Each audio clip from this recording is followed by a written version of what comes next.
The biodome's ventilation system hummed its eternal song, a low-frequency vibration that Lewis Marrow had grown to ignore after 3 years of scrubbing algae tanks on Station Fenris.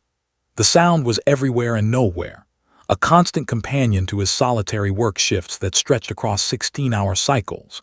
His janitorial mech suit clicked and whirred as he pushed the industrial plasma mop across the observation deck, the machine's aging servos protesting with each deliberate stroke. He watched the twin suns of the Lycan system set beyond the reinforced silicate viewport, their dying light painting the station's interior in shades of copper and gold that would vanish within minutes, replaced by the cold, artificial illumination of station night cycle.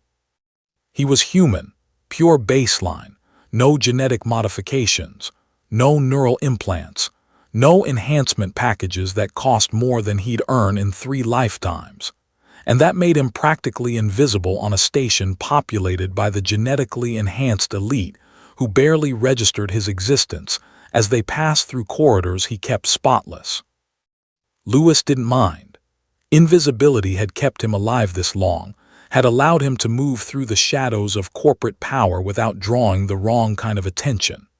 In a universe where humanity had scattered across 1,000 systems, where genetic modification was as common as breathing, being purely baseline human was almost an act of defiance, or perhaps just poverty. Sector 7 needs sanitation, the station AI chirped in his ear. Biohazard Level 3, Wolf gene samples compromised. He sighed, redirecting his mech suit toward the research wings.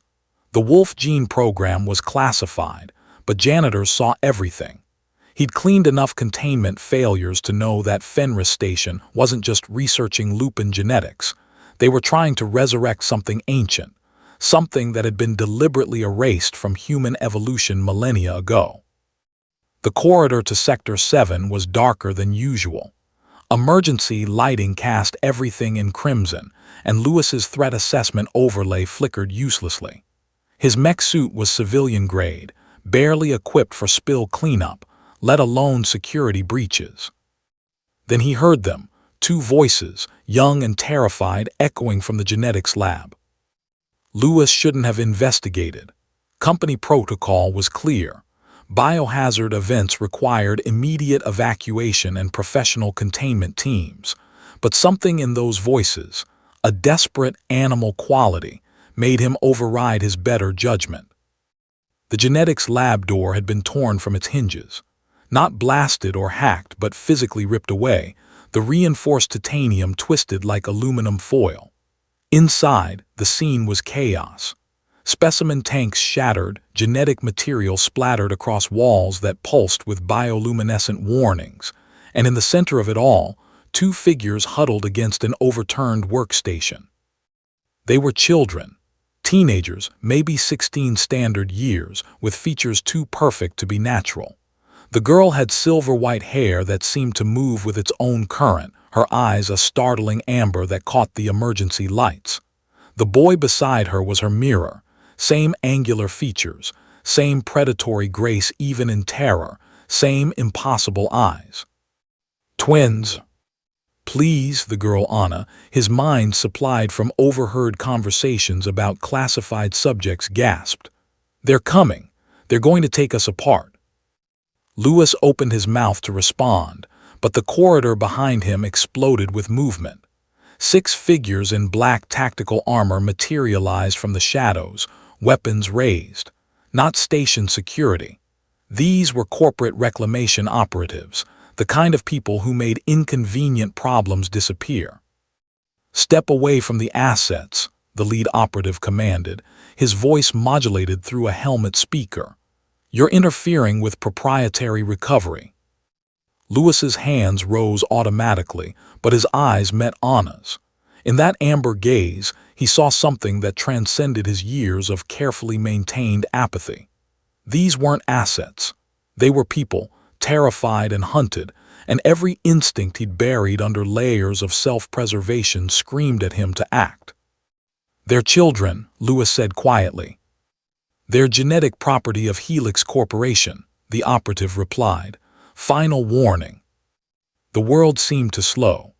Lewis saw the operative's finger tighten on the trigger, saw Anna instinctively shield her brother, saw the trajectory that would tear through both twins in a single burst of plasma fire. His mech suit wasn't built for combat. It was slow, clunky, designed for industrial cleaning. But it was also heavily reinforced to handle corrosive chemicals and explosive decompression. Lewis threw himself forward. The first blade took him in the shoulder, a molecular-edge combat knife that punched through his mech suit's plating like it was paper. The operative had switched weapons, going for silent kills in the enclosed space. Lewis felt the blade grind against bone, felt his neural feedback scream warnings, but he didn't stop moving. The second and third blades hit his back as he positioned himself between the operatives and the twins. His mech suit's servos locked, holding him upright even as his biological body began to fail. "Run," he gasped to Anna and her brother. They didn't move. Anna's eyes were wide, not with fear now, but with something else, recognition perhaps. Her brother's hand gripped hers, both of them frozen by the sight of a stranger dying for them. The fourth through seventh blades came in rapid succession, professional strikes targeting nerve clusters and organs. Lewis felt his consciousness beginning to fragment, his body's damage reports overwhelming his awareness. But he saw the twins finally move, saw them bolt for the emergency access hatch behind the ruined workstation. Good. Blades 8 through 12 were almost surgical, the operatives working methodically to incapacitate him without hitting anything immediately lethal. They wanted him to suffer, wanted him to understand the cost of defying corporate authority. Through dimming vision, Lewis saw Anna pause at the hatch. Their eyes met one last time, and something passed between them, a moment of absolute understanding, of one soul recognizing another across the vast gulf of genetics and circumstance. She touched 2 fingers to her lips, then to her chest, a gesture Lewis didn't recognize. Then she was gone. Her brother pulled along behind her as the twins vanished into the station's maintenance tunnels.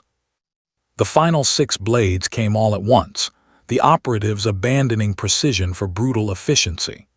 Lewis felt his mech suit's power core flicker and die, felt 18 points of agony competing for his fatting attention, felt the cold of the deck plates seeping through his ruined suit. The lead operative knelt beside him. "Stupid," the modulated voice said, "you could have walked away." Lewis tried to respond, but his lungs weren't working properly. Blood filled his throat, hot and metallic. "Dispose of it," the operative ordered his team. "Incineration, no records." They left him there, moving off to seal the maintenance tunnels and continue their hunt. Lewis lay in the spreading pool of his own blood, 18 blades still embedded in his body, and let darkness take him. He should have died. Consciousness returned like a tidal wave, sudden and overwhelming. Lewis gasped, his body convulsing with phantom pain that had no source. His hands flew to his chest, searching for the blade wounds that should have killed him, but found only unmarked skin. No, not unmarked. He was in a bed, soft, too soft for station issue, in a room illuminated by bioluminescent panels that cast everything in gentle blue-green light. His mech suit was gone, leaving him in simple medical wrap, and on his chest, directly over his heart, was a mark that glowed with its own internal light. A crest, wolf head in profile, surrounded by symbols that looked like ancient runic script but pulsed with technological precision. The design was intricate, impossibly detailed, and it wasn't tattooed or scarred into his skin. It existed somewhere between dermis and epidermis, neither fully physical nor entirely digital. "You're awake." Anna stood in the doorway, no longer the terrified teenager from the genetics lab. She wore clothes of unfamiliar cut, adaptive fabric that seemed to shift between states of matter, and her amber eyes held a weight of knowledge that made her seem centuries old despite her young face. "Where?" Lewis croaked. "Far from Fenris," Anna said, moving into the room with that same predatory grace. Far from the corporation, you've been unconscious for 3 weeks while your body integrated the mark. Mark. She gestured to his chest. The crest of the first pack. It's not something we give lightly, not something we've given to anyone outside the bloodline in 4,000 years. Lewis's mind struggled to process her words. 4,000 years. Bloodline. None of this made sense.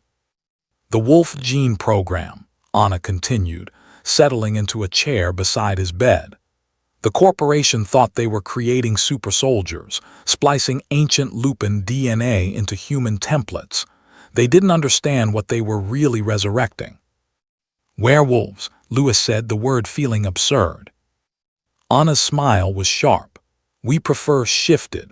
The original human-wolf symbionts, created when your species was young and the galaxy was stranger than it is now. We were hunted to near extinction during the Purge Wars, our genetic markers scattered and buried. The corporation found one of our archive sites and thought they'd discovered a weapon. You and your brother. Lewis, she said his name like a prayer. The last trueborn twins of the first pack, cloned from preserved genetic material. They were going to dissect us, map our abilities, mass-produce synthetic shifted without souls or free will. Why did you save me? Lewis asked. I'm nobody, just a janitor. Anna reached out, her fingers hovering over the crest on his chest without quite touching. When you took those blades, 18 strikes, one for each pack brother we'd lost over 4 millennia, you invoked the oldest law of our kind. Self-sacrifice for the defenseless, willingness to die so that others might live. Her eyes met his, and Lewis saw tears there, crystalline and perfect. You became pack, Anna whispered. Not through blood or genetics, but through choice, through action. The crest recognized you even as you fell. It rewrote your death, pulled you back from the edge, and bonded you to us. Lewis looked down at the glowing mark. What does that mean? It means you're not fully human anymore, Anna's brother. Lewis realized he'd never learned his name, spoke from the doorway. He was taller than his sister, broader, but with the same predatory elegance. The crest shares our genetics, slowly integrating them into your system. In a few months, you'll begin to shift. Enhance strength, speed, healing, connection to the pack mind. I didn't ask for this, Lewis said, but even as the words left his mouth, he knew they weren't entirely true. No, Anna agreed. You chose it when you stood between us and certain death. We're just honoring that choice. She stood and her brother moved beside her, 2 halves of a perfect whole. The corporation is still hunting us, Anna said. Still hunting anyone who carries our markers.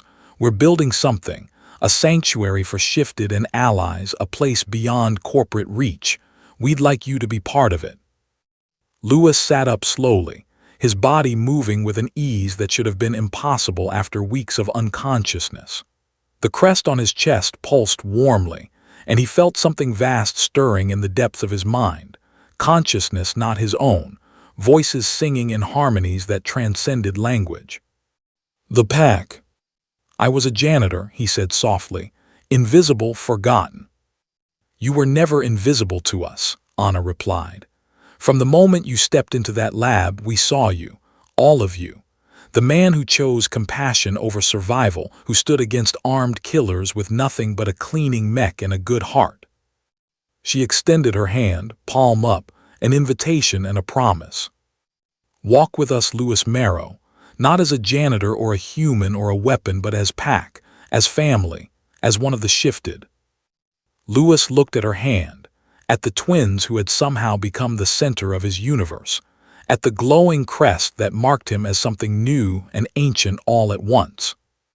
Outside the window, stars wheeled in unfamiliar configurations, and somewhere in the distance, wolves, or something like wolves, sang to moons he couldn't see.